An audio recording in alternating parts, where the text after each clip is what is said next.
Firman Tuhan pagi hari ini saya ambil di dalam 2 Timotius 1 ayat 3 sampai ayat yang ke-18.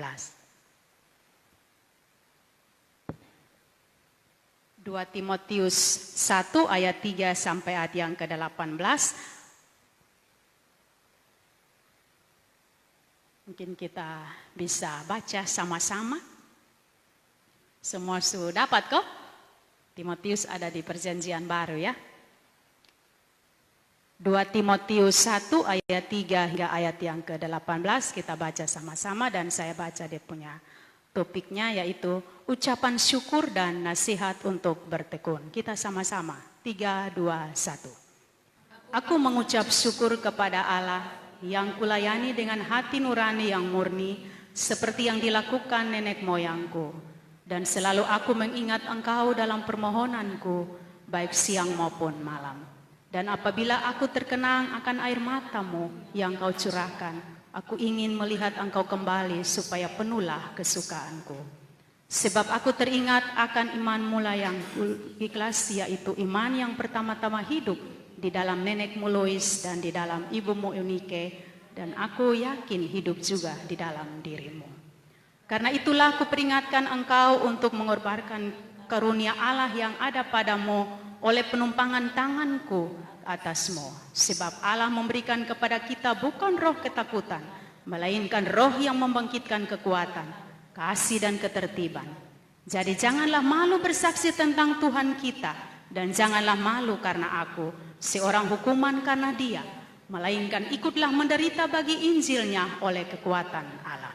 Dialah yang menyelamatkan kita dan memanggil kita dengan panggilan kudus, bukan berdasarkan perbuatan kita, melainkan berdasarkan maksud dan kasih karunia-Nya sendiri yang telah dikaruniakannya kepada kita di dalam Kristus Yesus sebelum permulaan zaman. Dan yang sekarang dinyatakan oleh kedatangan Juru Selamat kita Yesus Kristus, yang oleh Injil telah mematahkan kuasa maut dan mendatangkan hidup yang tidak dapat binasa.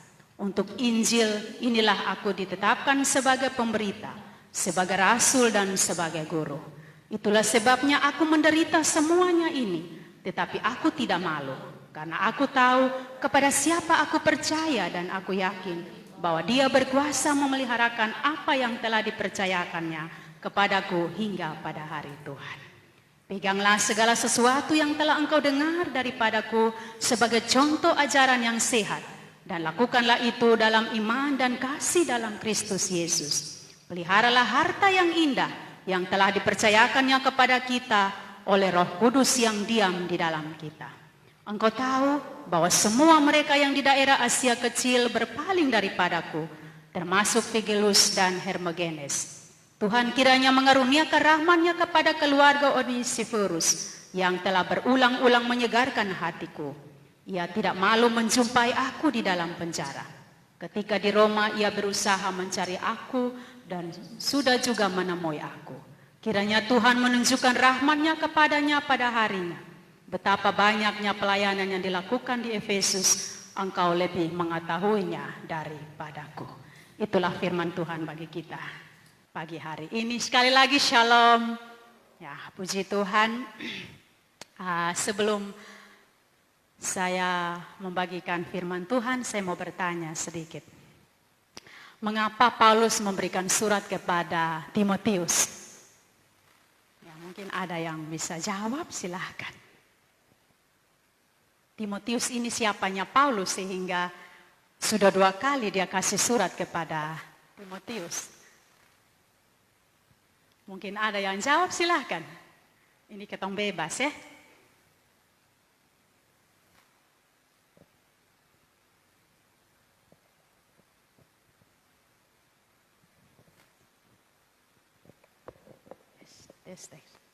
Ya, mungkin ada kok yang bisa jawab. Kenapa Paulus kasih surat di Timotius berturut-turut sampai 2 kali? Siapanya Timotius sampai Paulus di dalam penjara juga dia kasih surat? Silahkan Kakak Devi. Anak rohani, ya puji Tuhan. Kita melihat bahwa karena Timotius dalam bimbingan Paulus, sebab bagi Paulus dia berperan bukan hanya sebagai seorang guru, tetapi Paulus sebagai mentor. Paulus bukan hanya mengajar saja, tetapi Paulus membagikan seluruh hidupnya kepada Timotius. Paulus menunjukkan bahwa Timotius adalah anak yang sah di dalam iman. Yaitu seperti tadi Kakak Debbie bilang, anak rohani. Di dalam pertama Timotius 1 ayat 2 ya. Di situ dia katakan bahwa Timotius itu adalah anak yang sah. Artinya bahwa Timotius dia punya bapak rohani. Dia punya orang tua rohani. Membimbing dia, menguatkan dia di saat Timotius dalam keadaan yang tidak berdaya. Di situ Paulus mengingatkan dia. Kenapa sehingga Paulus terus mengingatkan dia? Walaupun Paulus ada di dalam penjara, tetapi dia memberikan seperti di dalam sini dia bilang, ucapan syukur dan nasihat untuk bertekun. Paulus mau supaya Timotius tetap bersyukur, dia tetap hidup di dalam nasihat. Dia tetap hidup di dalam Tuhan. Dia memberikan nasihat terus kepada Timotius. Dia mengingatkan kepada Timotius supaya di saat Paulus tidak ada, Timotius tetap menyaksikan kemurahan Tuhan. Timotius tetap dekat dengan Tuhan. Ya, mungkin kita yang ada pagi hari ini, ketong semua juga tahu bahwa ketong juga punya bapak rohani. Ketong juga punya orang tua rohani. Amin. Ya, pasti ketong punya orang tua rohani. Di saat kita dalam keadaan lemah, di saat ketong tidak berdaya, pasti orang tua rohani kasih kuatkan ketong lewat doa, lewat firman Tuhan, lewat nasihat-nasihat. Pasti itu yang kita alami. Saya rasakan seperti itu. Kenapa sampai hari ini saya masih kuat? Karena ada dukungan-dukungan doa. Karena ada lutut-lutut yang berdoa bagi saya. Karena ada nasihat-nasihat firman Tuhan yang berikan kepada saya. Ada dukungan-dukungan doa bagi saya. Sehingga sampai hari ini saya masih kuat. Saya hari ini. Ya, kita Timotius dia bersyukur karena Paulus walaupun dia masih ada dalam penjara, tetapi dia terus memberikan nasihat. Dia berikan surat kepada Timotius supaya Timotius tetap ada dalam hadirat Tuhan. Dia tetap menyaksikan kebaikan Tuhan karena Paulus tahu bahwa di saat kita melayani Tuhan, kita bersama dengan Tuhan, pasti ada cobaan. Sonde pernah kotong jalan semuanya baik-baik. Ya mungkin kotong bilang ya kita ikut Tuhan tuh enak. Ya betul enak. Tetapi Tuhan Yesus bilang, salib itu berat. Apakah kita sanggup atau tidak? Sehingga Paulus dia melihat itu, dia terus berbicara kepada Timotius. Dia memberikan nasihat kepada Timotius supaya dia tetap bertekun. Ada kemungkinan bahwa ayah Timotius telah meninggal ketika Timotius masih muda. Oleh karena itu, Paulus berperan sebagai orang tua rohani bagi Timotius. Timotius dikuatkan karena Paulus. Dia memberikan ingatan, dia terus menguatkan Timotius. Karena Timotius itu, Paulus adalah orang tua rohaninya. Paulus mengajarkan kepada Timotius bahwa rasa takut tidak berasal dari Allah. Dan juga menasihatkan Timotius agar tidak malu bersaksi tentang nama Yesus. Seperti yang di dalam ayat yang ke-8 itu. Paulus juga menghimbau kepada Timotius untuk setia menanggung pencobaan dan memberinya petunjuk untuk mengajari orang-orang untuk bertobat. Ya. Paulus dia memberikan nasihat, dia kasih ingat kepada Timotius supaya apapun masalah, persoalan tetap ada dalam Tuhan. Dan juga di saat punya masalah jangan berdiam diri. Harus lakukan dan mau bersaksi kepada orang lain. Karena sadar orang juga akan belajar dari kita. Mungkin kotong sonde tahu, padahal banyak orang belajar dari kita. Seperti terbukti Timotius. Terbukti Paulus, kita belajar sampai hari ini. Walaupun kotong sonde lihat dia secara kasat mata. Tetapi kita terus belajar bagaimana iman mereka.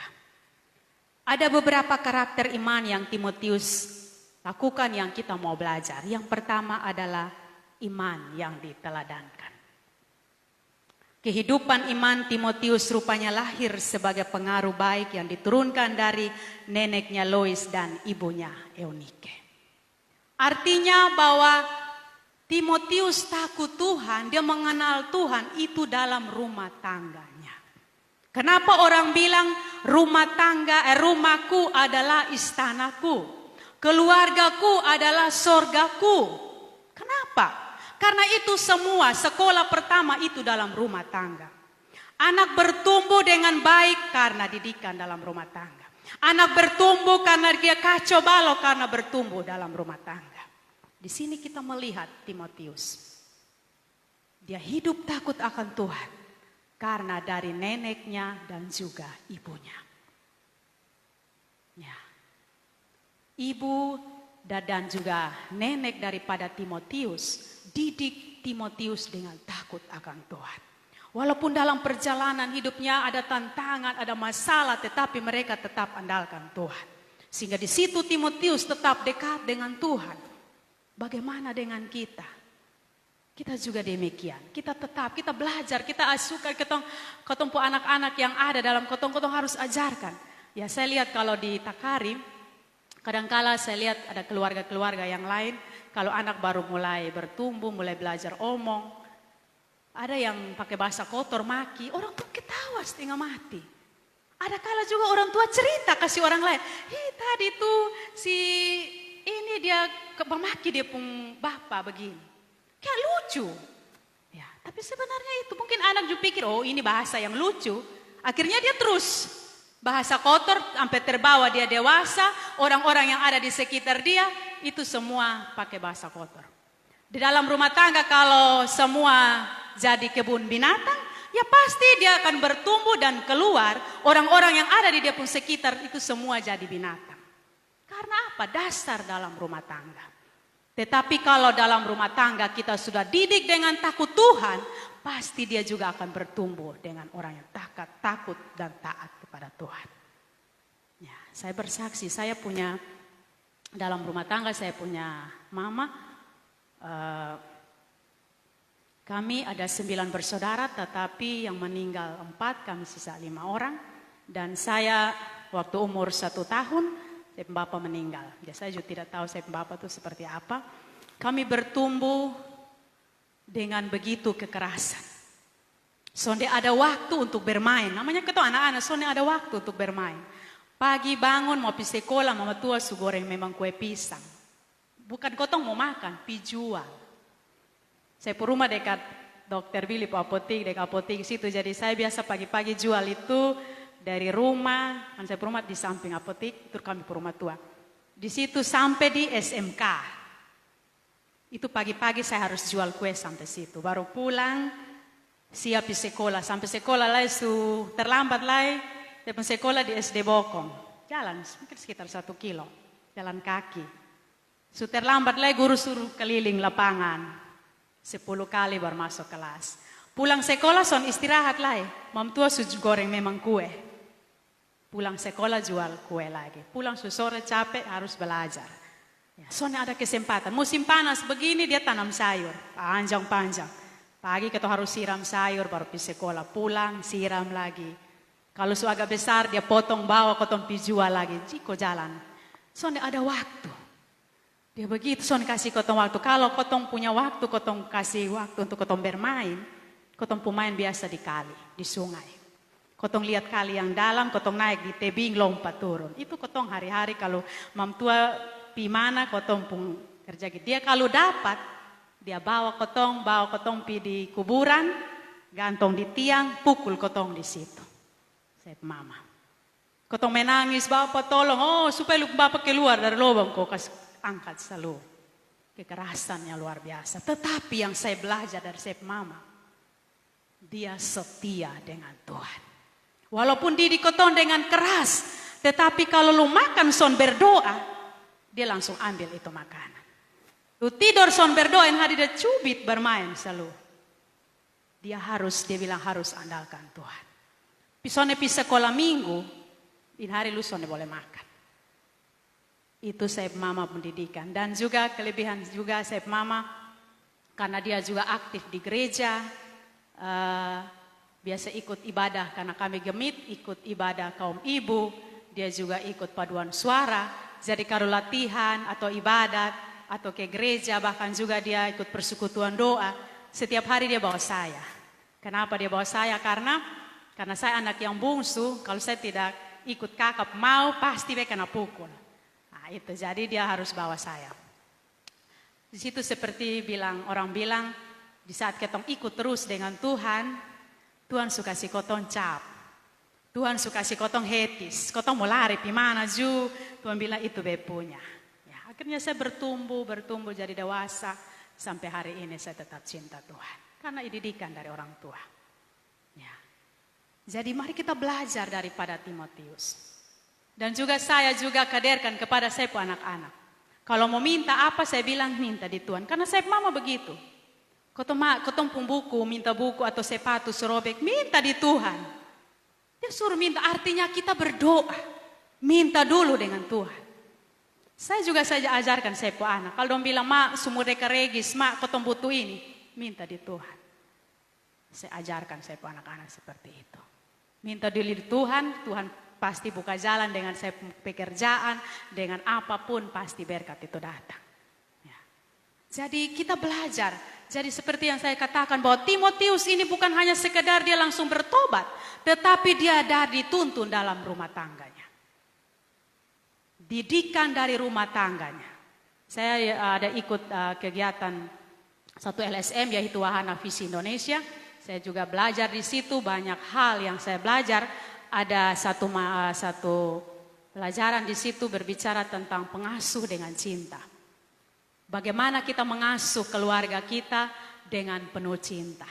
Itu saya banyak belajar dan saya juga dipilih sebagai fasilitator di situ dan saya melihat banyak hal. Karena yang kita belajar itu dia mengingat kepada kita masa lalu kita. Bagaimana kotong jadi anak-anak, kotong pun orang tua bikin kotong seperti apa. Dan akhirnya kita bertumbuh, dewasa, kita sudah jadi ibu, kotong sudah jadi mama, kotong sudah jadi bapak. Apakah kita terapkan kepada kotong anak-anak atau tidak? Ya. Yang saya bawa materi ini, kadang kala orang semua menangis. Kadang-kala saya buka lagu, saya duduk suruh dong tutup mata dan renungkan waktu masa kecil dan masa sekarang. Dong menangis. Nanti kalau selesai menangis saya tanya, itu kenapa? Hei, beta mas dan beb mama dong. Pokok ame sengkotong karena memang dulu tuh tidak ada HAM. Jadi pokoknya pukul bebas. Akhirnya terbawa juga itu dalam rumah tangga. Ada kekerasan. Dulu orang tua kalau tamu ada datang lupi berdiri di pintu, kain pintu. Saya mama begitu. Ada tamu datang kalau lupi maloi. Oh, betul kok dia pulang. Pulang dia pukul bermain. Tapi sekarang diizinkan anak-anak harus duduk dan tamu di muka. Supaya anak jangan takut, anak jangan malu di saat berbicara dengan banyak orang. Ya, itu jadi didikan dari rumah tangga kita itu masing-masing berbeda ya. Sekarang ini saya juga dipercayakan untuk dipercayakan untuk kalau ada kekerasan, kotong harus lapor. Saya juga dipercayakan seperti itu. Jadi saya bertanya kepada yang dari dinas provinsi, saya bilang begini. Nanti kotong pukul ini anak, kotong udah bilang ini beta pu aturan dalam rumah tangga. Ya kadang-kala begitu. Orang bilang ini bepu aturan, be harus didik bepu anak seperti ini baru dia jadi orang baik. Kadang-kadang kita orang tua juga bilang ini dia berhasil ini karena bepu didik. Padahal son tahu ketong ini ada kecewa setengah mati. Kotong ini ada aduh mulia amam tua pemuka juga kotong meneu mulari di mana. Ada di situ. Ya. Ada kala juga ketong lihat rumah tangga, coba kita lihat. Kotong bilang rumahku adalah istanaku, keluargaku adalah sorgaku. Tetapi kadang kala kotong lihat anak-anak lain, dia pi cari sorga yang lain. Dia pi cari istana yang lain. Karena apa? Dalam rumah tangga bukan sorgaku. Di dalam rumah tangga bukan istanaku, tetapi dalam rumah tangga adalah nerakaku. Karena apa? Didikan dalam rumah tangga. Ya. Jadi kita lihat, saya anak-anak yang ada di sekitar kita situ. Hei, lahir dong mulai bertumbuh kotong dari kecil setengah mati. Mulai bisa kerja dong tinggal di orang lain. Orang lain baru suruh enak. Di sekitar saya situ banyak seperti itu. Akhirnya saya teliti kenapa. Oh ternyata begitu. Anak mau minta ini, mau minta itu. Orang tua ada kasih sayang lah begitu. Akhirnya dia cari kasih sayang. Anak-anak muda juga demikian. Kalau orang tua jadi sahabat, dia akan cari sahabat yang lain. Kenapa saya belajar, saya anak-anak, ada apa cerita di mama. Mama ini bukan hanya orang tua, tetapi mama juga adalah sahabat. Cerita semua. Ya. Karena kalau kau orang tua jadi sahabat bagi kau anak-anak, apalagi yang masih muda-muda. Kau dengar dong pun cerita. Kadang-kala kita orang tua begini. Anak baru mau cerita, tadi beta ada kenal dengan saya. Tadi lu langsung kau tekan memang. Dia akan cerita. Tetapi kalau kau kasih kesempatan dia cerita. cerita, baru kita kasih nasihat, pasti dia dengar. Ma dia baru mau buka mulut, kotong langsung, apalagi kotong mama-mama ini, kotong dia baru mau kasih tahu, kotong sepanjang lebar. Akhirnya dia punya masalah apapun, dia senang akan kasih tahu. Dia senang akan kasih tahu. Akhirnya dia nyaman dengan orang di luar, ya sudah, nyamanlah dia di sana. Dia sangat peduli dengan kotong. Orang tua mau omong, apalagi dia sudah dewasa, kotong omong, dia senang akan dengar. Jadi di sini kita mau belajar daripada seorang Timotius. Dia takut Tuhan, dia kenal Tuhan, dia dekat dengan Tuhan karena dasar dalam rumah tangga. Bukan hanya dia pun mama dia pun nenek juga. Akhirnya turun temurun. Akhirnya mungkin Timotius juga dia dewasa, akhirnya dia juga saksikan kepada orang lain. Berarti itu kasih Tuhan itu dia mengalir seperti sungai yang mengalir. Son pernah terbatas, son sampai hanya dia pun mama saja, tetapi dia didik lagi kepada anak-anak. Bahkan sampai kita sekarang ini. Ya kita pun demikian. Kalau kotong sudah dididik dengan takut Tuhan, kotong jangan diam-diam, tetapi terus kita menyaksikan kebaikan Tuhan. Supaya kasih Tuhan itu terus mengalir sampai kapanpun. Karena Tuhan bilang kita tetap memuji dia sampai kapan. Kita terus menyembah dia. Kita terus menyaksikan bagaimana kebaikan Tuhan. Ya. Lois adalah seorang yang dipakai sebagai contoh para nenek Kristen seperti ajaran Kristen. Lois dan Eunike merawat Timotius sejak kecil dengan ajaran firman Tuhan. Mengajarkan bahwa kitab suci menjadi tuntunan hidup pribadi Timotius. Sebab bagi Lois dan Eunike, Injil Kristus adalah kekuatan Allah. Mereka bekerja keras untuk mengajarkan Alkitab kepada Timotius. Ya, jadi mereka didik Timotius dengan takut akan Tuhan.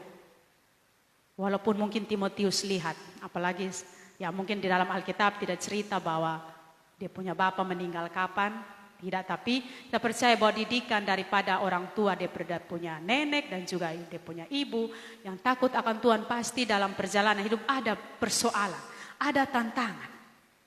Seperti yang saya alami juga.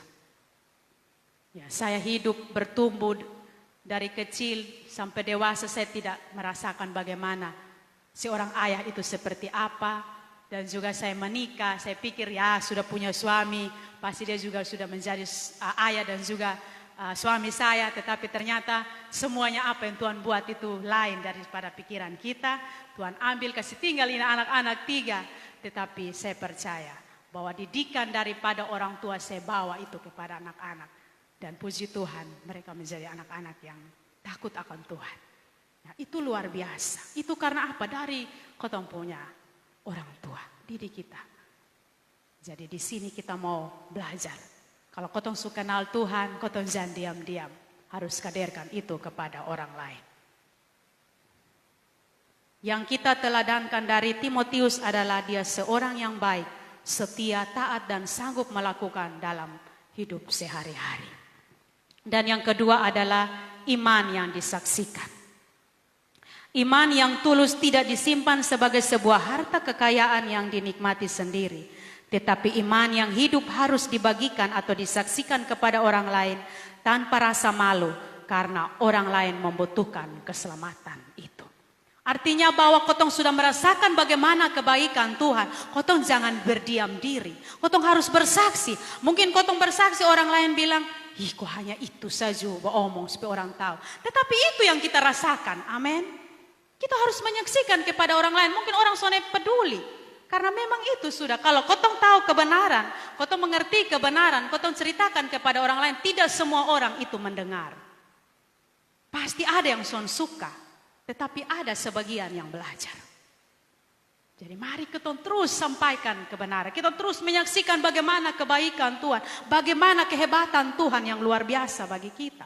Apa yang kotong sudah rasakan. Apa yang terjadi yang sudah ada perubahan dalam kotong pun diri. Kotong harus menyaksikan kepada orang lain juga. Sadar orang lain juga belajar dari kita. Ya, itu yang saya rasakan. Mungkin nanti ada kala kotong dengar. Oh tadi saya begini karena saya lihat ini. Begini baru saya berubah. Ya tidak sadar orang lain belajar dari kita. Jadi mari kotong terus menyampaikan kebenaran. Amin. Kotong terus saksikan kebaikan Tuhan. Kotong terus menyaksikan bagaimana kotong bisa berubah. Bagaimana kotong bisa ada sampai hari ini. Kotong terus sampaikan itu. Jangan kotong berdiam diri. Oh sudah itu beta punya jadi biar sudah. Tidak. Berarti kita lihat Timotius. Dia tidak berdiam diri. Tetapi dia terus menyampaikan. Dia terus bersaksi bahwa Tuhan kita itu hebat. Tuhan kita itu luar biasa. Kalau kita andalkan Tuhan. Saya bilang saya pun anak-anak di persekutuan. Saya bilang karena kebanyakan di sana itu anak kecil, anak-anak muda. Saya bilang intinya kotong takut Tuhan. Kotong taat, kotong setia, masa depan Tuhan siapkan. Itu terbukti. Saya bilang saya pun anak-anak. Mau dibilang saya pun anak-anak 3 orang. Saya mau dibilang kenapa? Saya bilang saya tidak ada apa-apa. Kadang-kadang saya berpikir saya ini bukan PNS, saya ini bekerja kebanyakan itu sukarela. Kebanyakan saya bekerja sukarela. Saya bekerja di Wahana Visi Indonesia itu bukan digaji. Kadang-kala kotong sebuah materi panjang lebar pulang kasih kotong piring 1 lusin, sendok 1 lusin, itu. Kadang-kala kalau jalan agak jauh kasih uang transport pasti jarak. Kalau dari Camplong, Takari Camplong udah mulai kasih jarak. Paling PP itu 50.000, ya pasti dong kasih 50.000. Ya, tetapi saya bilang saya terus belajar. Apa yang saya kerjakan dari hati, saya percaya Tuhan siapkan yang terbaik. Di PAUD juga begitu, saya kerja sukarela. Dari awal saya kerja sukarela, soalnya ada gaji dari mana-mana. Kebetulan kalau Bapak Dedi lihat kami di Takari, bahwa orang-orang datang memberkati kotong, ya itu yang kotong terima. Kadang kala justru bawa Bapak Dedi memelus bilang, kotong son bawa apa-apa. Beta bilang hanya beta perlu doa. Nah, tapi puji Tuhan. Di situ Tuhan memberkati kotong, akhirnya sudah dipercayakan di dinas, ya dapat sonde banyak juga. Tetapi dipercayakan, bahkan di desa juga sudah dipercayakan, sudah bisa bagi-bagi. Jadi kebanyakan kita kerja itu sukarela. Jadi saya berpikir ini kerja sukarela, tapi ya itulah Tuhan. Bisa kasih sekolah anak-anak. Sampai kadang kala orang bilang, wih kok Marita bisa sekolah anak. Saya bilang saya juga tidak tahu, itu semua karena Tuhan. Karena apa? Dasar kita cinta Tuhan. Kotong taat, kotong setia, apapun tantangan yang kotong hadapi, kotong percaya. Saya bilang saya pun kebutuhan dalam rumah tangga, saya tidak peduli. Itu bagi Tuhan, dia bilang itu kecil. Kok yang besar saya Tuhan sebuktikan, apalagi yang kecil, tidak mungkin Tuhan kasih tinggal.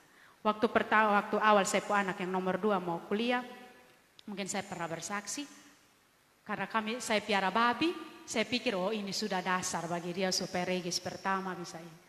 Ternyata lagi 1 minggu, dia datang, dia bilang harus regis, karena sudah lulus dia harus regis, pulang gereja babi mati di kandang.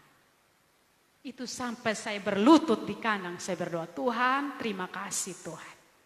Kalau Tuhan izinkan supaya saya jangan andalkan ini binatang, saya bersyukur Tuhan. Saya percaya bagi Tuhan tidak ada yang mustahil. Dan itu terbukti pas waktu hari hanya orang datang, Tuhan gerakan orang datang kasih pas dengan yang saya butuhkan. Dan itu saya tidak meragukan. Saya mulai dari awal, saya pun anak Ivan mulai masuk di UCB, itu yang Tuhan buktikan iman saya sampai hari ini. Ya. Jadi kotong terus menyaksikan kebaikan Tuhan. Amin. Mungkin orang lain bilang kok hanya itu saja lu bersaksi supaya orang bilang weh lu super hebat. Tetapi bukan kita yang hebat, tetapi Tuhan kita yang hebat. Ya. Tuhan membuat kita supaya ada perubahan, supaya kita bersaksi bahwa memang Tuhan itu hebat, Tuhan itu luar biasa, Tuhan itu peduli dengan kita. Karena firman Tuhan bilang jeripaya dengan Tuhan tidak sia-sia. Jadi saya pun anak kalau mau sekolah butuh apa, saya bilang Tuhan saya sudah kerja. Seperti di dunia, kalau kita kerja kita punya tabungan di bank. Saya bilang saya sudah kerja Tuhan, saya percaya saya punya tabungan ada di sorga. Anak-anak butuh pasti Tuhan kasih. Kalau kotong soalnya ada saldo di bank, kotong pi duduk dari pagi sampai malam pun orang bank son ada totoy amis dan kotong. Dia son akan toy karena memang kotong son ada simpanan. Tetapi kalau kotong punya simpanan, kotong baru muncul, mari Bu, ya Tuhan juga seperti itu. Kalau kotong sudah setia melayani Tuhan, kotong percaya bahwa kotong sudah ada simpanan di sorga. Buat apa kotong mau takut dengan kotong pun kekurangan? Buat apa kotong takut dengan kotong pun kebutuhan? Buat apa kotong takut dengan kotong pun masalah? Kotong punya tantangan yang kotong hadapi. Untuk apa? Kalau orang dunia dia berpikir dia punya masalah, akhirnya dia buang diri di Liliba sana. Sana ada guna.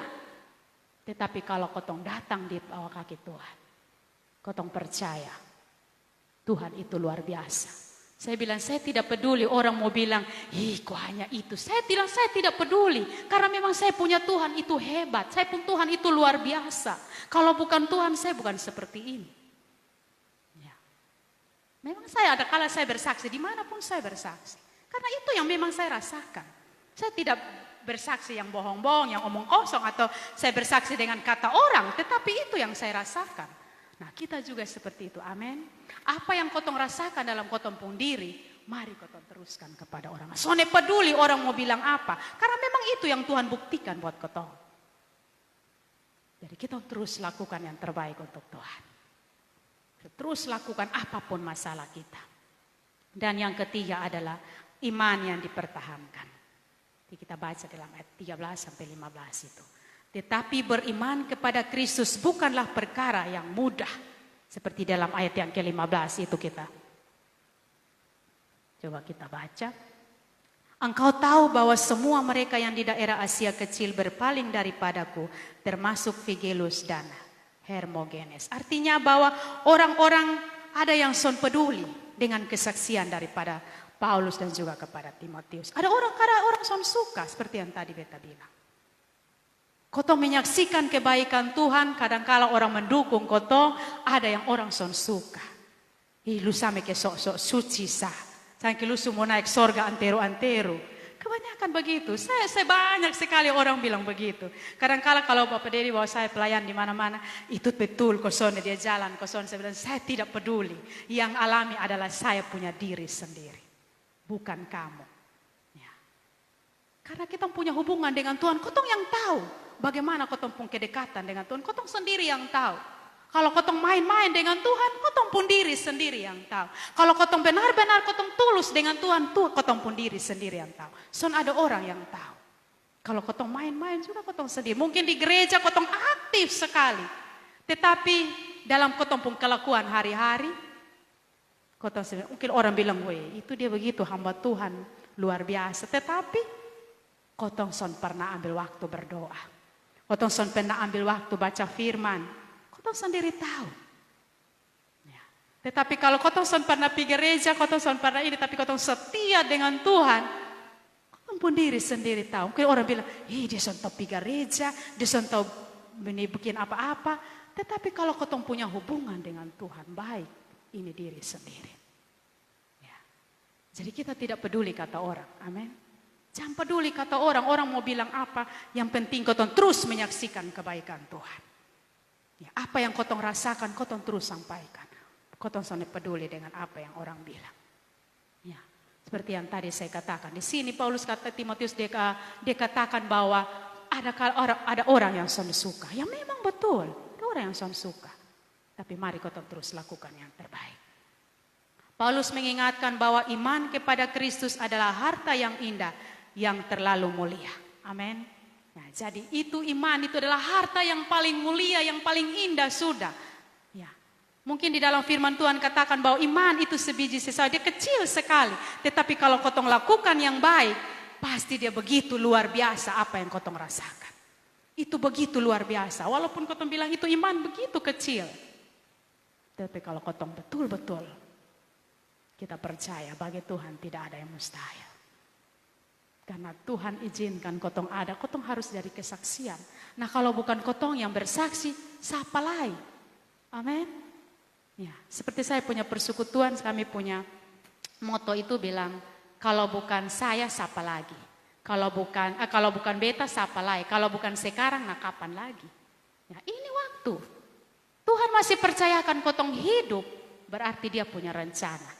Artinya bahwa kotong tidak boleh berdiam diri. Tapi kita harus menyaksikan bagaimana kebaikan Tuhan yang kotong sudah rasakan.